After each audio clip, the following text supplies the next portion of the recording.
Imagine being so desperate for food that you boil your leather boots and eat them. This was not legend, it was reality. In 1821, British naval officer Sir John Franklin, later immortalized as one of the great Arctic explorers, found himself starving on the frozen shores of northern Canada. 11 of his men would die. The survivors, half mad from hunger, would turn to unthinkable acts, including cannibalism. Yet what history so often forgets is this: Franklin only survived because of a man he had once dismissed as a savage. That man was a Kaicho, a leader of the Yellowknives Dean, whose knowledge of the land and extraordinary compassion saved the doomed British expedition from total annihilation. But stories like these rarely make it into the history books. If you want to uncover the indigenous voices that truly shaped history, follow Native Historian. Here, we bring you the forgotten truths behind the legends.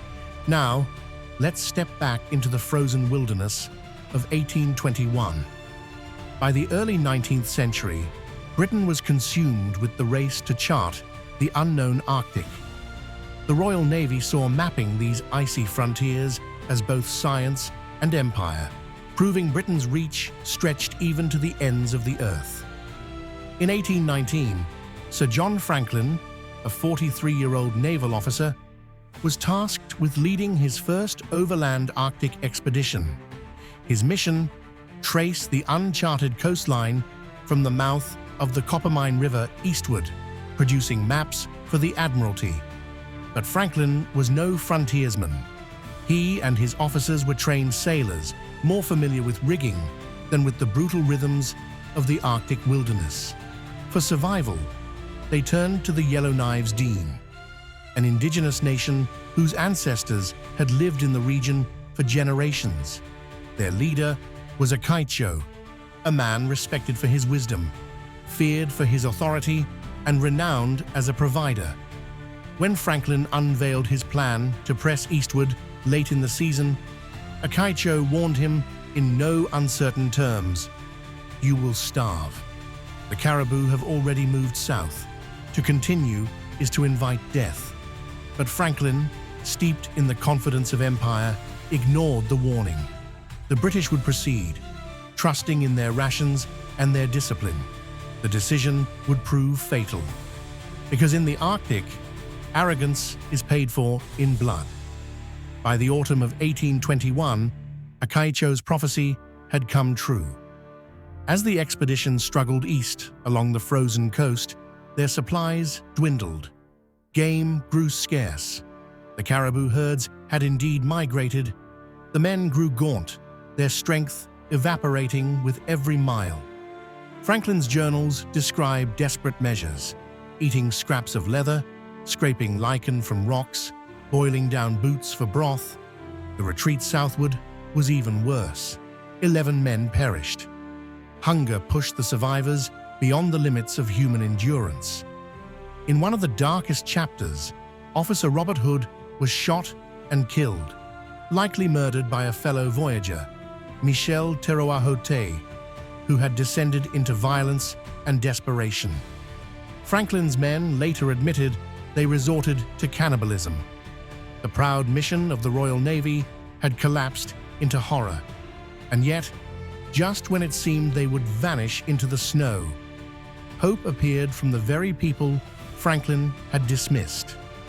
Back in his community, Kaicho had not forgotten them. Despite Franklin's arrogance and disregard for his advice, the Dean leader organized a relief mission. He dispatched hunters with sledges laden with dried caribou and marrow. When they reached the survivors, the men were skeletal, frostbitten, and delirious. Too weak to hunt, too disoriented to travel, they clung to life. Kaicho's food revived them. His compassion saved them. Without him, Franklin's name would have vanished with the Arctic winds. 2 years later, in 1823, Franklin published his memoir, Narrative of a Journey to the Shores of the Polar Sea. It was here the world learned of the desperate episode that earned Franklin the enduring nickname, the man who ate his boots. But while Franklin's suffering was immortalized, Akaicho's role was minimized. In Britain, the story became one of European endurance.